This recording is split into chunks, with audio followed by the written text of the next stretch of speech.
Welcome back to another episode of Spawn Control, where I'll take you through all the best routes and positions to turn you into the best anchor you can be, securing your team close spawns for every zone on every map in XDefiant. I'm SteXD, and today we're going over Liberty. So let's get to it. At the start of the game on bad side, I'm not too worried about the first zone. I just want to flip spawns for my team so they don't even have to worry about pushing for the next zone. To do that, you can hit mid-alley or souvenir shop off rip, but expect the guy to be waiting for you to run out this corner like a headless chicken, because that's what a lot of players like to do off rip here. Going through souvenirs gives you a better angle for enemies waiting around for kills cafe, but if I see my team hitting the mid alley, you know I gotta follow them up. Now when you get to this mid cut, you're forced to make a choice, and what you decide is usually based on your play style. Do you want to get in the mix mid map and help your team secure the zone, or do you want to sneak through to the enemy's side and get some more kills there to trigger a spawn flip and secure spawns for your team? Typically in ranked, I like to get my feet wet first and see what I can do on the objective with my first life, and if I get slammed quick, I've still got plenty of time to make a play for spawns after. As far as good positioning around P1 itself, I really like patrolling around the heli area.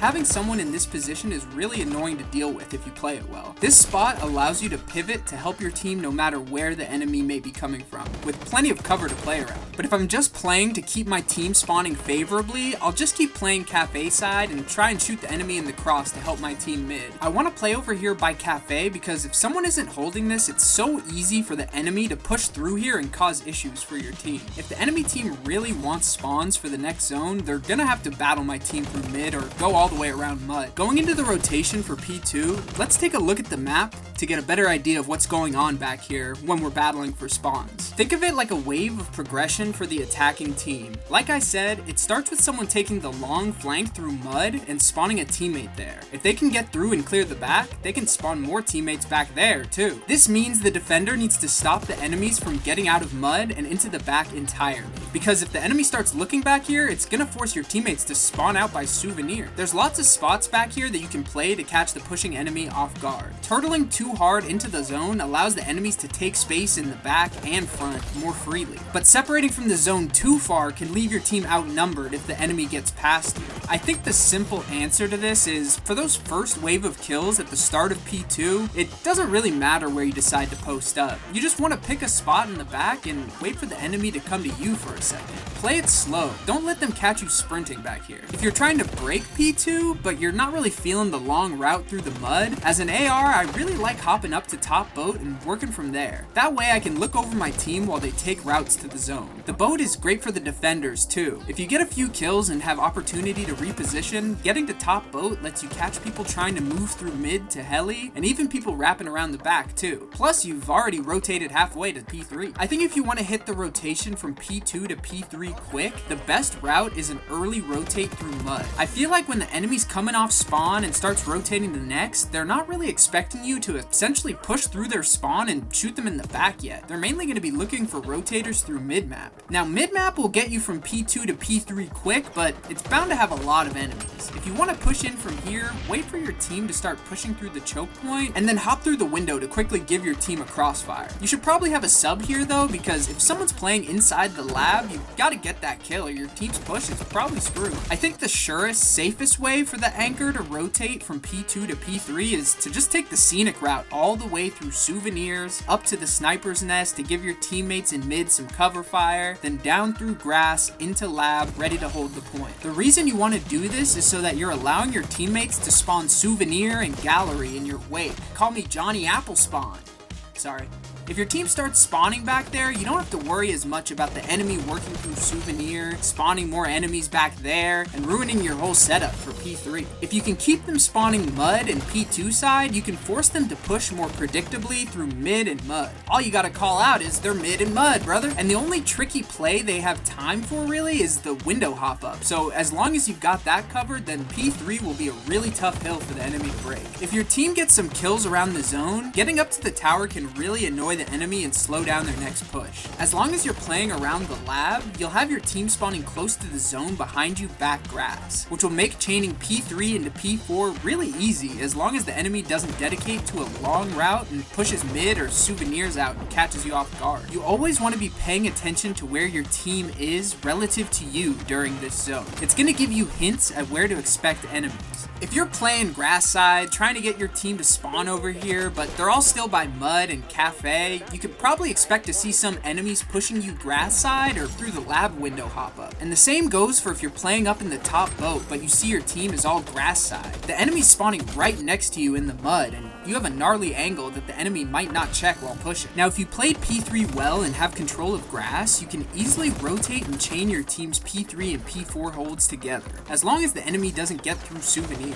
That's why I like to play the sniper's nest a lot for this zone. I've got eyes on the souvenir play, but I can still shoot into the cross from a really good position when the enemy defaults to pushing from the old zone. If you can stamp out any pushes from souvenir side and get the enemy all funneling from P3, then their push is probably doomed from the start. The only way the enemy has a decent shot at killing me from this spot is if they push up through mid in my blind spots and just run at me and choke slam me up close, which is plenty doable, but they have to really commit to killing me, which helps my team out a lot, even if I die. And as long as we keep them held back to grass and mid, we'll keep spawning close in gallery and souvenir for easy reinforcements to the zone. Now, P4 to P5 is a fat rotation. You do not want to get stuck at the old zone because then you're going to be pulling your team spawns towards souvenir. While if you push towards new early, you can get them spawning across the map for free after they die at old. All you gotta do is get to cafe or mud. Then you'll be spawning your team close to the hill and you can formulate a push. If you want to pull a fast one on the P5 rotation, you could just battle the enemy through front P4 to grass with like 30 seconds left and force a spawn flip to have them spawning at gallery and leave them in the dust shake and bake style. To anchor spawns for P5, just play in the back, similar to how you would for P2. Just kinda lurk somewhere around the A domination site. And if you get a kill or two back here, you can always pinch from the connector and catch the enemies off guard while they're bottlenecking front. Getting up and in control of top boat lets you sniff out pushes from mid and makes you a thorn in the side of the enemy team's push if you play it right. I don't think you really need to hold the back spawns to hold this zone.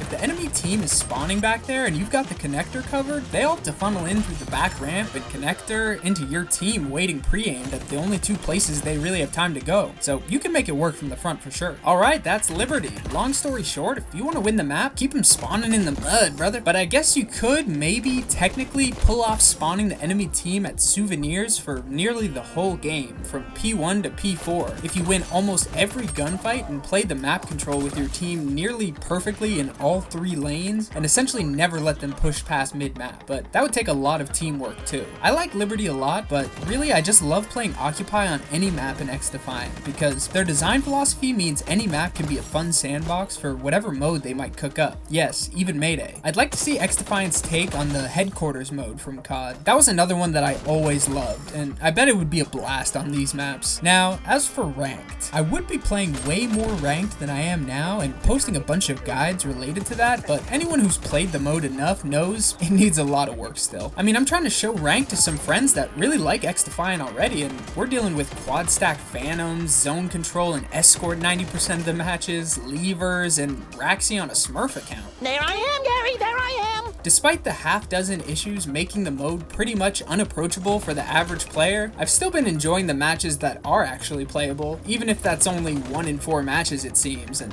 that's being generous, actually. I don't know about zone control and escort though. I've been trying to learn and enjoy these modes as a solo player, and while they have their fun moments, I just think these modes aren't nearly as fun as Occupy or Domination, especially not as a solo. I just feel like I have no agency against a solid team compared to the arena modes, where even if a team might be gunning me more times than not, if we're playing the objective well when we do get our kills, we still have a chance even if we're getting outslayed. In the linear modes, on offense, if you're struggling to get out of the spawn trap, the game already feels over right at the start. And on defense, you've got to hunt down their best player pushed up past the point, ratting in a corner, trying to shoot us in the back while we're on the way to the objective. That's all it really seems like there is to this mode. Like COD on Control, but linear. I get it. If those guys are good enough to spawn trap us, they deserve to snag our elo, but it just doesn't seem like a fun gameplay loop. I respect XDefiant for giving us these linear modes. They're fun to play in pubs, but they just kind of feel like they play out kind of the same every time. Maybe getting spawn trapped from every entrance by a good team won't feel as bad when they add the one ability limit and there isn't a phantom with a mag barrier behind every corner. But to me, this just seems like an inherent flaw of linear modes. But I'm not the game designer or competitive lead.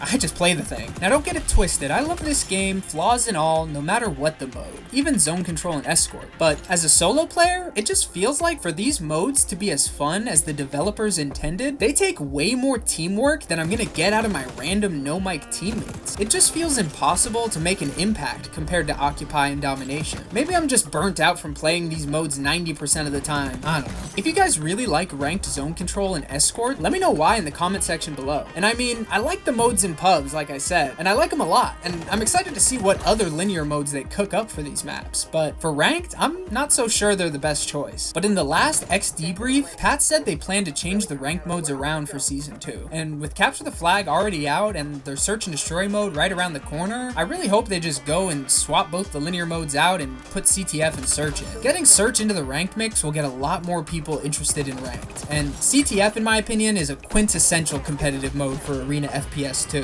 When done well, CTF is one of my favorite game modes ever. Really, the bottom line is, I think these modes are way more fun and, most importantly, more replayable than Zone Control and Escort could ever be. If they just went with those for ranked, and squash all the major bugs and fix the gameplay and rank-specific fixes that need to be fixed, people will really start enjoying ranked and bringing their friends to play with them too. But for now, it's just not there yet. I could make a whole nother video about what this ranked mode needs to change, but I think plenty of creators out there have voiced those frustrations already. They've been heard, fixes are coming soon.